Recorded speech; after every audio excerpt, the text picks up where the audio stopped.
This is Mark Gunn Media. Hit it! Welcome to Gunshots Straight from the Hip. I'm your host, Mark Gunn. The views expressed on this program are those of the host and guests and not necessarily reflective of anyone or any entity associated with this broadcast. This episode, a look at black mental health and why we aren't getting the help we need. I want to personally thank everybody who has subscribed to the podcast, and remember, you can download it at markgunmedia.com, iTunes, Spotify, iHeartRadio, YouTube, Google Podcasts, envision-radio.com, or wherever you download your podcasts. I also want to thank those of you that listen from anywhere in the U.S. and around the world.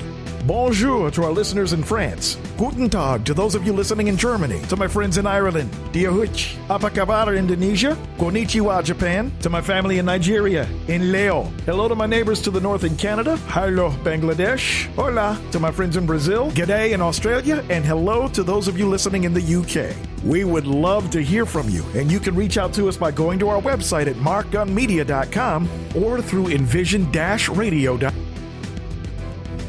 May is designated as Mental Health Awareness Month, and in light of every bit of trauma that black people have been going through over the last few years, couple that with the historic trauma that we've dealt with over the last 400 years, the subject of black mental health is coming back around. And just as with any form of medicine, there is a deep mistrust and stigma within the black community. In order to get a better understanding, a little background is required. It's hard enough to get mental health treatment in the U.S., but it's even harder if you're not white. Studies show that racial and ethnic minorities are significantly less likely to receive mental health treatment than whites. So we reached out to experts to find out why it's so hard for people of color to get help.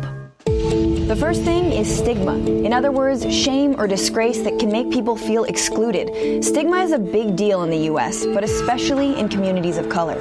The Asian American community has high amounts of depression, anxiety, and other mental illnesses, just like every other community. Even when people might get connected to a healthcare provider, often the family doesn't understand. They feel like if it's known that their child is seeking help, that the family will be looked down upon. Your cultural value, your cultural circle does not afford you the possibility of asking for help. Not being able to even verbalize that piece then leads people to very dark corners and very dark places. Untreated depression in those cases oftentimes leads to suicidal ideation or drinking or substance use of some sort. The second reason is a lack of cultural competence. Cultural competence is a doctor's ability to recognize the different places their patients are coming from and then be able to adapt to their needs. Traditionally, African Americans will not come in and say, I'm depressed. They'll say, I'm sick and tired of being sick and tired. Fatigue is a real clear sign. So they'll not really even appreciate themselves that what they're experiencing is a mental disorder, because that's considered frailty. And frailty is something that's not really considered acceptable in a community that consists of mostly working people. A person might be considered psychotic if they say they believe in ghosts. But this is a cultural belief. Sometimes it can rise to the level of a delusion, but sometimes it just has to be taken into account. Not being sensitive to culture can lead to a wrong diagnosis, and that's happened. And it's led to a legacy of distrust. That distrust has included outright racism. During times of slavery, African Americans, particularly African American women, were experimented upon in terms of OBGYN surgeries, and there's clear history of that. They were also subjected to an experiment called the Tuskegee experiment. We're talking about a federally funded 40-year syphilis experiment that turned people into human lab rats without their knowledge. And by the way, that experiment didn't end until 1972. And for people who don't speak English, finding a therapist who speaks your language isn't easy. On a national scale, the lack of mental health providers that speak other languages is large. Think about the areas of conflict right now, the Middle East. There's a lot of people coming from Syria. Who speaks Arabic fluently? When you think about people migrating from Africa, people from Ethiopia or Eritrea that are coming to the United States, there's I don't know how many languages in India. Not everybody speaks Hindi. Finally, there's a lack of providers, and few mental health care providers of color, which could go a long way into tackling all the issues we just discussed. And while the Affordable Care Act has helped a lot of people gain access to treatment, who's filling all that demand? And if people have to wait for hours in line just to get treatment, which patients will fall through the cracks? Once again, one of the barriers to Black people getting treatment is a lack of culturally competent doctors. About a year ago, Cheryl Anscombe and Raheem Jackson were expecting a new baby. They had recently moved, and Cheryl switched jobs. Can you describe how you were feeling? Just really a lot of pressure, very heavy and fearful. Anxious? Very anxious. She found a therapist in a suburb of Philadelphia who was white. It felt like she just wasn't getting it, and I could tell it was from, the cultural differences, but I felt like I couldn't be myself in the session. I could imagine particularly white people hearing that story and thinking, well, but it doesn't matter what color your skin is.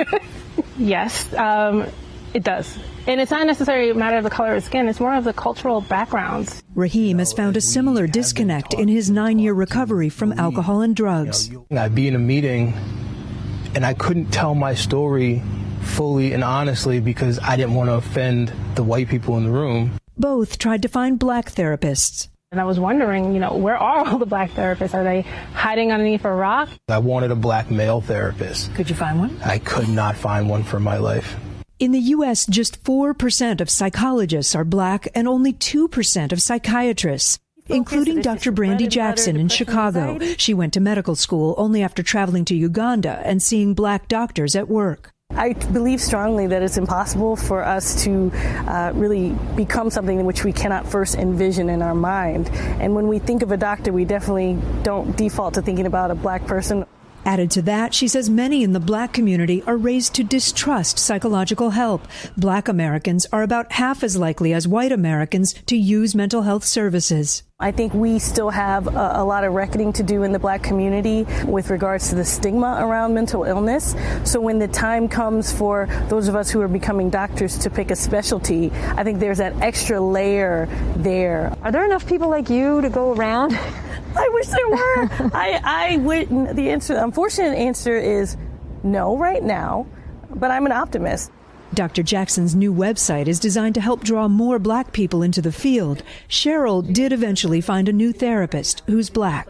And it's been a day and night difference. She definitely understands my version of the struggle. Just working with her has been really beneficial for me. Still a big issue when it comes to mental health and seeking therapy is the fact that Black men still rank rather low when it comes to getting the mental help that they need. Dr. Damon Twitty talks about why it's been so difficult for Black men to seek help. Well, I think it's a couple things. If you think about sort of the history of African Americans in the United States, the narrative is often around overcoming adversity and oppression through faith and family and community. And if you contrast that with the mental health narrative, historically what we think about is something that's largely white, and it's more kind of sterile, focusing on individuals, not groups, and also catering to a more sort of wealthy sort of clientele. So you can see that there is this kind of a clash right there. When you think about the idea of a Black person sort of going to a stranger and sharing their, often who's white, and sharing their experiences, you can sort of see how that would pose a challenge for sure. And then when you talk about the aspect of being a male, you have to sort of superimpose the idea that there's a broader sort of idea about masculinity and being tough and manning up and not being weak. And so that's often accentuated among African Americans. And so you see that there's this sort of combination of both the racial side, and then there's just the sort of being the male side. And so Black men sort of get that kind of perfect storm, if you will, that kind of can scare them from seeking mental health treatment. Yeah, and it's especially unfortunate during these times because we know Black men are among those hit the hardest from coronavirus and the economic repercussions of this pandemic. So talk about why their mental health is more important than ever before. Well, yeah, I mean, I think the first thing is to think about is that when we say physical health and mental health, we often just keep those as two separate things. And that's one of the problems, I think, that we continue to deal with both in medicine but also more broadly in society.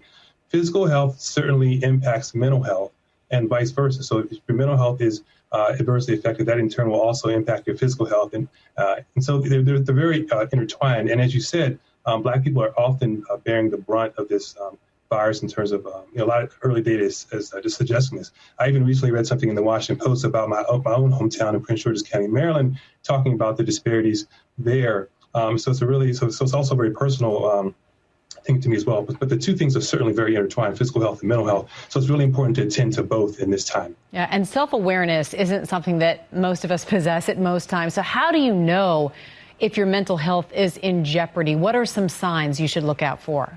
Yeah, I mean, there are many things. So, I mean, significant changes in sleep patterns, eating patterns, being more irritable or withdrawn from people that you are close to. I mean, those are some of the more early red flags. And there are many other things as well that we can think about. As you mentioned, we're often not self-aware. So sometimes it involves listening to those who are close to us. Like, many people that I see, their wife or their sister, husband, whoever will say, you know what, you're not yourself, and you should come talk to someone about that. So I think that's also a big piece, being open to listening to those around you. And it's not any easier for Black women. In fact, in quite a few cases, it's a lot worse. To go through life and some of the stressors that you may experience as a Black person in America, you have to show a certain amount of strength. In the Black community, we reward strength, and then we have this limited view of what that means. Therapy is a strength. Crying and releasing it is a strength, because it's much easier to say, I don't want to deal with that. When you have to deal with the thing you want to avoid, that's strength.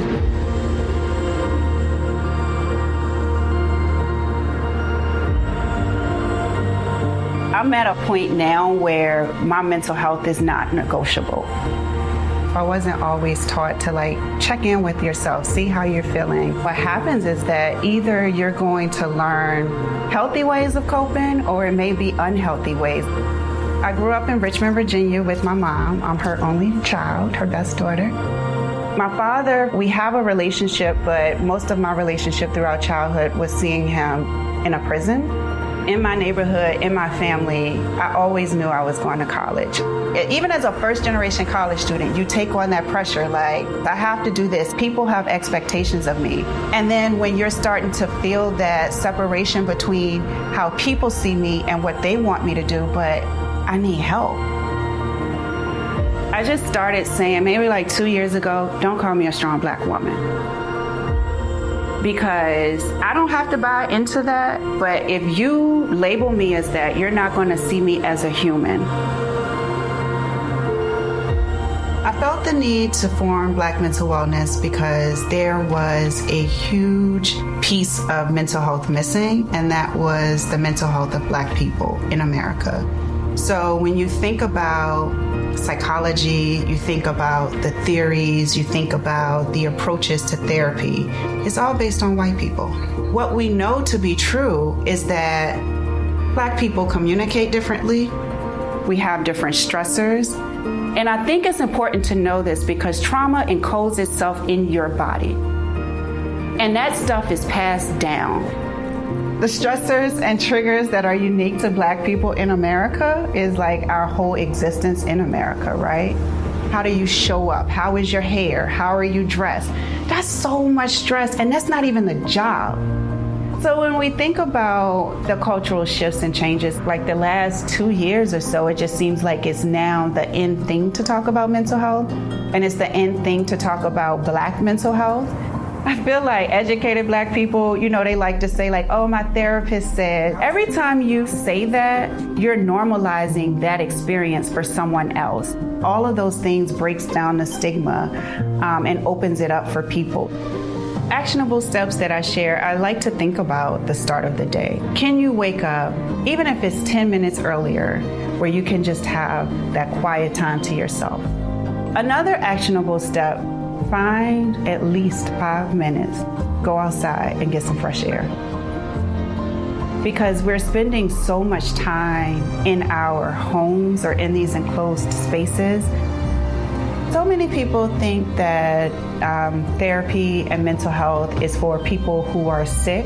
And I want them to know that mental health and therapy is for everyone. There is a space for Black people as it pertains to therapy, and that there is something that we all can gain from being a part of it. As was stated, one of the issues when it comes to Black mental health is that the whole science is based on whiteness. There's a cultural illiteracy when it comes to dealing with our specific issues. In short, Black mental health is not the same as white mental health.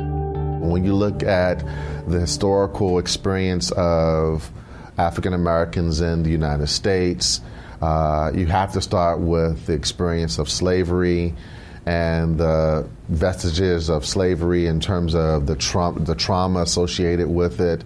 And I think that Blacks continue to experience trauma in certain ways, and certainly with respect to those who live in urban communities that are infested with drugs or that are particularly violent. Those are traumatic situations that they experience on a daily basis. Certainly, as we've seen in recent events, interactions with the police can be, again, particularly traumatic. So when you talk about mental illness in the Black community, I think you have to begin with the experience of trauma and how trauma continues to abound in their experiences and in their daily lives. I think that what happens for a lot of individuals is that they suffer in silence with respect to having a mental illness. And so what I mean by that, in the greater society, there's certainly a lot of stigma associated with mental illness. It's sort of antithetical to the American ethic, which is to, be strong and courageous, to pull yourself up by the bootstrap, to weather the storm, etc. I think the second part of that, point is what's happening at the community level or the society level. And I think what happens is that within the Black community, I think that, again, that ethic about what it means to be strong and courageous is particularly pronounced because of trying to, combat those forces like discrimination or racism. And, it just adds to the burden of, sort of what it means to survive. And so then the person who's struggling with the mental illness is perhaps not embraced or, warmly accepted because of their struggles. I remember as a young person growing up, I used to hear about the person who was, quote unquote, sent down south. I used to wonder what that meant. And it wasn't until I got older that I became, more knowledgeable of the fact that that person was struggling with a mental illness or perhaps substance abuse. From a historical perspective, there's been a lot of emphasis in the Black community, particularly in Black families, on keeping your problems close to the vest in the home. You don't share what's going on with outsiders. No one can treat you as best as your family can. You bring all your burdens and your problems to your family. And if you do take it to any entity outside of your family, it's the Black church. The church is really important in the Black community. Make no mistake about it. It's a source of, sort of salvation and healing, and there's the whole collective support from, you get from your fellow churchgoers and that sort of thing. But I think also what has historically happened is that the church has been defined as the place to, sort of relieve your symptoms or to address your burdens. And so it stops there. And what I think needs to happen is that, first of all, I think pastors and lay ministers can be more trained in the signs and presentations of mental illness. But I think that the church could be sort of a triage unit, if you will, such that it identifies those who have needs, and it's that sort of first step and the sort of entree into care, but it shouldn't stop there. I believe that culturally competent care is critical to everything. If patients perceive that providers are inauthentic and do not care about their unique circumstances, then they're likely to be turned off. At a baseline, providers should understand the history of their neighborhoods, for example, or the history of the experience of African Americans and Latinos, such that they can put the clinical presentation into context and understand what unique factors are in play with respect to the clinical presentation and how that person is seeking to, survive and live in the world as an African American or a Latino. And so I think that the onus is on the provider to understand that context and to understand what it means for that person to live in that context. As we continue to navigate the rather slippery slope of black mental health, especially among black men, there are several initiatives that are out and available to you. Everything from a barber's initiative to train more barbers in order to help black men talk about their issues. And there's a campaign that I ran across that launched a couple of months ago called #IFeelSeen. As I interact with, other people, different people from different backgrounds, having certain conversations with them and realizing like, okay, I'm not just, this messed up person in the head. Like, there's other people experiencing the same, same issues that I am as a black man, just as a man in general. The black community constitutes 13% of the U.S. population. They are overrepresented in high-risk populations, which is a group that is often impacted by specific negative occurrences. For example, the black community comprises approximately 40% of children in foster care systems, 40% of the homeless population, and 50% of the prison population. I think that for a long time, especially growing up, like that was a place that you get away from your mom, you get away from your sisters. You didn't hear grown men talking and having a conversation that you may not always hear at your dinner table at home. Young black men, even boys, spend a lot of time in the barbershop because they get their hair cut quite often. It's almost like barbers have become therapists in a way. And like a lot of guys, they talk to their barbers about what's happening in their lives. When you're in a barbershop, young man, you'll hear stories. And I think some folks in the generation before us that we looked up to oftentimes, conversation may not always been positive, in a positive light. And so I think that young men who saw that at an early age, they eventually grew up to become those men and have those same conversations. A group of friends, and we find time to, we call ourselves the Adventure Crew. Now that COVID has come about and we can't really travel, we tend to explore our island. And during our exploration, we tend to talk. So we use our exploration time, whether it is a hike or on the beach or kayaking or something like that. We use that therapeutic time to talk about issues and encourage and support each other. So having that close-knit group of friends that worked in my favor to deal with different issues of mental health. A lot of people also, especially black men, we try to go until we just can't go no more. And so when we reach that breaking point, there's almost like a really bad explosion, and then we calm down. My friends, we would talk about surface level stuff, and then when we ask each other how we doing, is all we good?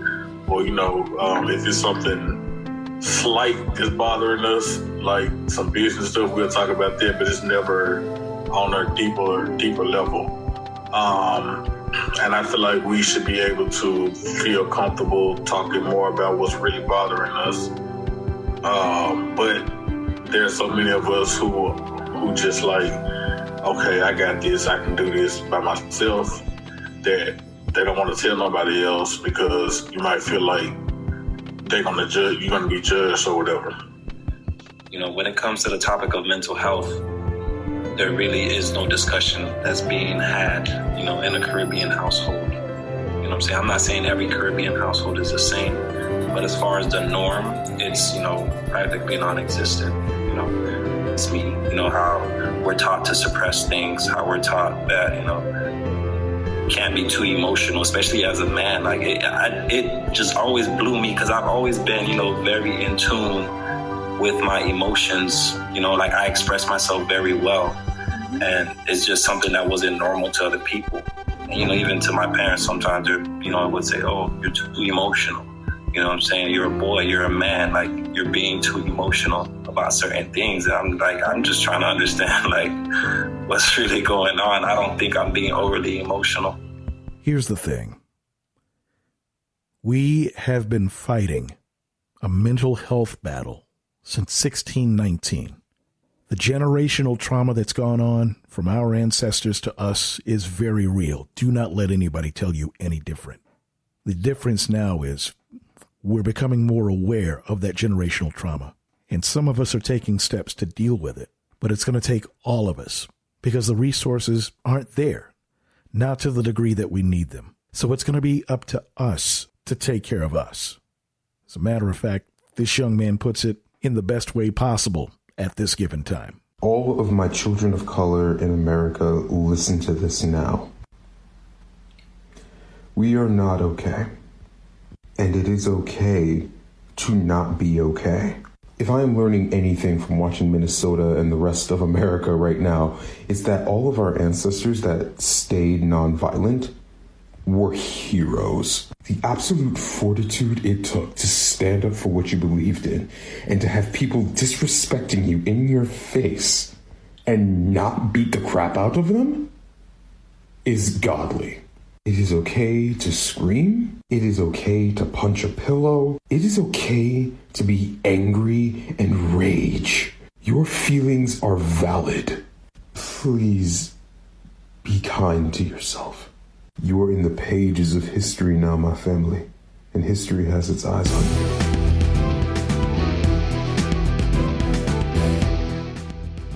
You've been listening to Gunshots Straight from the Hip.